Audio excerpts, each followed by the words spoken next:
మొత్తం పూర్ణోదయాలో అదొక్కటి స్వరకల్పన ఒకటే కదా! అలా కొంచెం డిసప్పాయింట్ డిసప్పాయింట్ చేసింది. అయింది. ఈ ఆపద్బాంధవుడికి మంచి పేరొచ్చింది. పాటలు అన్నీ కూడా హిట్టు అది. But cinema commercial. కమర్షియల్‌గా. దానికి ముందు సినిమా అయింది 'ఘరానా మొగుడు' సూపర్ డూపర్ హిట్. అది ఒక కారణం కూడా. ఎందుకంటే మాస్ హీరోగా పెద్ద రేంజ్‌కెళ్ళిపోయిన సినిమా 'ఘరానా మొగుడు.' దాని తర్వాత సినిమా ఇమ్మీడియేట్‌గా ఒక సాఫ్ట్ క్యారెక్టర్ ఇది. హ్మ్. ఇది వెంటనే వాళ్ళు డైజెస్ట్ యాక్సెప్ట్ చేసుకోలేకపోయారు. చేసుకోలేక యాక్సెప్ట్ చేసుకోలేకపోయారు ఆ! ఇది. మాకొచ్చిన ఫీడ్‌బ్యాక్ అవును. ఇదంతా అప్పట్లో. హ్మ్. సినిమాగా బ్యాడ్ ఫిల్మ్ ఏం కాదు. ఇదే ఇది ఒక మెయిన్ కారణం. హ్మ్. ఇదే 'స్వయం కృషి'కి ముందు కూడా ఇదొచ్చింది. ఏది 'పసివాడి ప్రాణం'. ఇది బ్రేక్ డాన్స్‌లు ఇయన్నీ. బట్ 'స్వయం కృషి' కూడా కొంచెం దాంట్లో ఫుల్ మాసి ఇది కాకుండా పోయినా కొంచెం అది క క కమర్షియల్ కాకపోయినా అదే క్లాసికల్ కాకపోతే ఒక సబ్జెక్ట్ క్లాస్ సబ్జెక్ట్ కాకపోయినా మాసి ఇది కూడా ఉంది. ఎలిమెంట్స్ కూడా ఉన్నాయి దాంట్లో. హ్మ్. మీకు మాస్ ఎలిమెంట్ అంటే క్యారెక్టరే అందరిలోనూ గెలిపోయే క్యారెక్టర్ అది. అవును. సో, అది పెద్ద సక్సెస్ అయిందప్పుడు. హ్మ్. ఇది డిసప్పాయింట్ అయింది. ఆహ్, 'ఆపద్బాంధవుడు.' సో, 'వంశీ' గారితో 'సితార' అండ్ 'స్వరకల్పన' యెస్. యెస్. 2 సినిమాలు. హ్మ్. హ్మ్.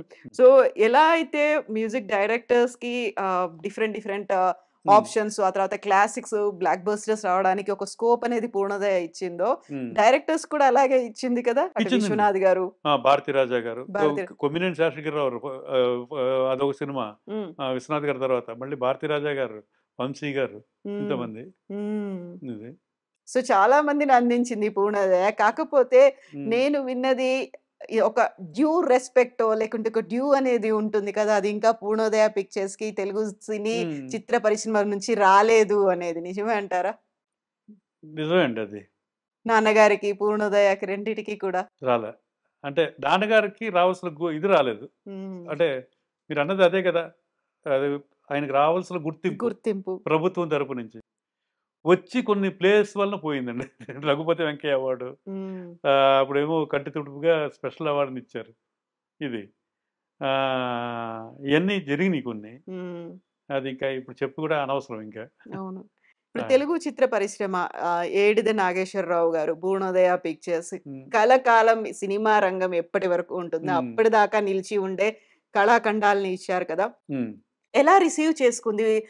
నేనింక సినిమాలు తీయడం అనేది ఇప్పటి పరిస్థితుల్లో కాదేమో అని నాన్నగారు అనుకున్నప్పుడు, హ్మ్. మిగతా డైరెక్టర్స్ కావచ్చు, మ్యూజిక్ డైరెక్టర్స్, ఆర్టిస్ట్‌ల దగ్గర నుంచి ఎలాంటి రెస్పాన్స్ అనేదొచ్చింది? నాన్నగారి దగ్గరికి ఎలా వచ్చేవాళ్ళు?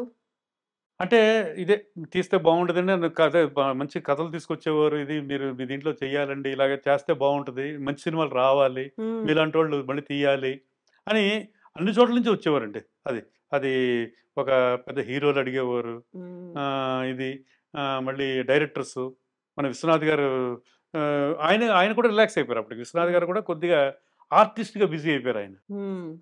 ఆయన అన్‌ఎక్స్‌పెక్టెడ్‌గా ఆర్టిస్ట్‌గా బిజీ అయిపోయి ఇది కొంచెం రిలాక్స్ అయిపోయారు టోటల్‌గా.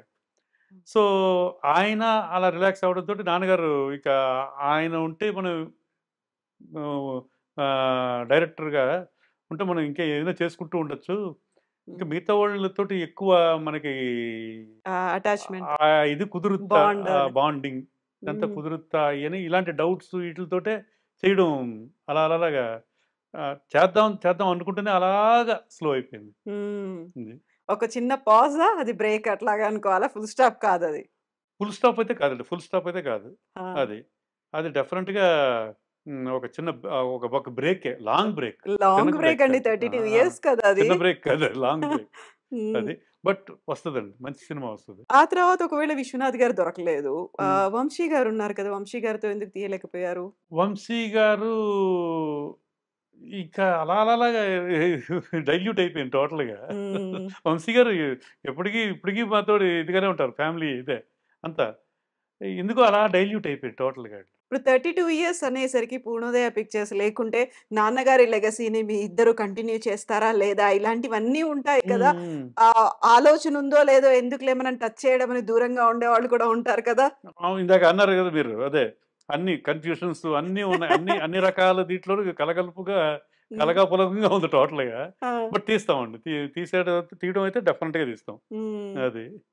నాన్నగారిది ఎలా ఉండేదంటే, ఒక శంకరాభరణం అంత క్లాసికల్ తీసిన తర్వాత, ఇమ్మీడియేట్‌గా ఏ సినిమా చేద్దాం అన్నది భారతీరాజా గారిది. హ్మ్. ఓ టీనేజ్ లవ్ స్టోరీ అన్నాడాయన. వెంటనే ఓకే. డిఫరెంట్‌గా అంటే అందరం కొంచెం కంగారు పడ్డాం. హ్మ్. ఎందుకంటే, ఒక క్లాసికల్ తీసి ఒక ఇమ్మీడియేట్‌గా టీనేజ్ లవ్ అవును. సబ్జెక్ట్ ఎలాగ యాక్సెప్ట్ చేస్తారు ఇదని. అవును. లేదు అదే డిఫరెంట్‌గా ఉంటది. డెఫినెట్‌గా హిట్ అవుతదది. 'సీతాకోకచిలుక'. 'సీతాకోకచిలుక' ఇదని ఆయన నమ్మకంతోటి ముందు నుంచి ఫీడ్‌బ్యాక్ ఫీడ్ చేస్తూనే ఉన్నారు హ్మ్. అందరికి. హ్మ్. ఈ పేపర్‌ల ద్వారా ఇది. ఇది శంకరాభరణంతో పోల్చుకోకండి. అదొక జోనర్ డిఫరెంట్ జోనర్ అసలు జోనర్. జోనరు ఇంకా ఒక దీంట్లోకి రాదు ఇక టోటల్‌గా. హ్మ్. వేరే వీటికి అదొక అంతే. ఆహ్, ఇంకా అది అంతేనా టాప్‌లో ఉంటుంది. వేరే ఉంటది. లెవెల్ ఇంకా అది. అది. దాంతోటి పోల్చుకోవద్దు దయచేసి. ఎందుకంటే ఈ బ్యానర్ నుంచి వస్తుంది కాబట్టి. అని ముందు నుంచి అలాగా చెప్తూ ఇది ప్యూర్ టీనేజ్ లవ్ స్టోరీ. హ్మ్. దానికి దీనికి అస్సలు మనం పోలికుండదు. ఎందుకు తీయాలి అనేది అలా ఫీడ్ చేస్తూ వచ్చారసలు. అదే. మంచి సబ్జెక్ట్ వదులుకోబుద్దేయలేదు ఆ! ఇది. సో, అలాగా 'సీతాకోకచిలుక' అవడం అది ఎంతో పెద్ద సక్సెస్ అయిపోయి యూత్‌ని విపరీతంగా అట్రాక్ట్ చేసేసింది. అవును. ఆ సినిమా ద్వారా కార్తీకు, అరుణ, 'అరుణ', ఆలీ ఎంతమందొచ్చారు మొత్తం. శరత్ బాబు గారున్నారు. శరత్ బాబు గారు.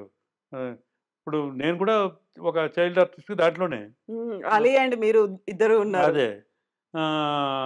మాస్టర్ రాము, జగ్గయ్య గారు అంత మంచి కాస్టింగ్ తోటది ఆ సినిమా. అది ఒక ట్రెండ్ సెట్ అయింది. లవ్ అవును. స్టోరీలకి ఒక ట్రెండ్ సెట్ అయింది. తర్వాత ప్రతి డైరెక్టర్ వాళ్ళు చెప్పే చేశారు. హ్మ్. మేము అలాంటి 'సీతాకోకచిలుక' లాంటి సినిమా చేయాలి అని. కృష్ణవంశీ గారు అంటూ ఉండేవారు ఆయన.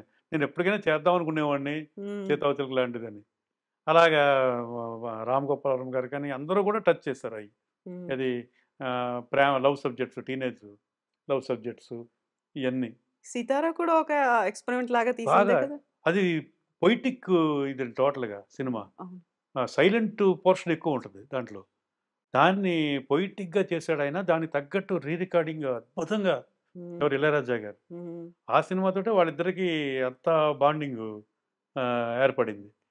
'వంశీ' గారికి, 'ఇళయరాజా' గారికి. ఆహ్, సో, అక్కడి నుంచి కంటిన్యూస్. ఇంకా 'ఇళయరాజా' గారు హ్మ్. ఈయనకి. ఇప్పుడు మీరు చైల్డ్ ఆర్టిస్ట్‌గా వచ్చారు. తర్వాత క్యారెక్టర్ ఆర్టిస్ట్ హ్మ్. అయ్యారు. ఆ తర్వాత స్వరకల్పనతో సినిమా చేశారు. అది కొంచెం రిజల్ట్ డిసప్పాయింట్‌మెంట్‌లో ఉన్న తర్వాత నాన్నగారు మళ్ళీ ఇంకో సినిమా 'శ్రీరామ్‌తో తీద్దాము' అనే ఆలోచన లేకుంటే బయట బ్యానర్‌లో అయిన 'శ్రీరామ్‌ని' హీరోగా అలాంటిదేమన్నా ఆలోచించారా అసలు? ఆయన ఎవ్వరికీ కూడా చెప్పేవారు కాదండి. అసలు చెప్పడం అనేది ఆయన కాదు. ఆయన సినిమాలోనే ఆయన డైరెక్టర్లు చెప్పేవారు కదా! నా గురించి. రికమెండ్ చేయలేదసలు? అసలు 'స్వాతి ముత్యంలో' ఎలా అదే బాలచంద్ర ఇది 'భారతీరాజా' గారి సినిమాలో మా ఇంట్లో నన్ను చూసాడాయన ఒక క్యారెక్టర్‌గా ఎసేద్దాం అన్నారు. నేను అప్పటికే రేడియో నాటికలు చిన్నప్పుడు హ్మ్. చేసినయి. మా నాన్నగారి ప్లేలో ఒక చైల్డ్ ఆర్టిస్ట్‌గా చేశాను. ఒకే ఒక ప్లే అది. ఆయన చేసినతోటి 'భారతీరాజా' గారు అప్పుడు కుర్రోళ్ళు ఎంతని మన ఆడిషన్స్ లాంటివి జరుగుతూ ఉంటే పిలిచి రాంబాబు ఒక క్యారెక్టర్ చేస్తాడు. ఆయన కూడా రాంబాబునే అన్నోడు. హ్మ్. ఇదని అలాగా.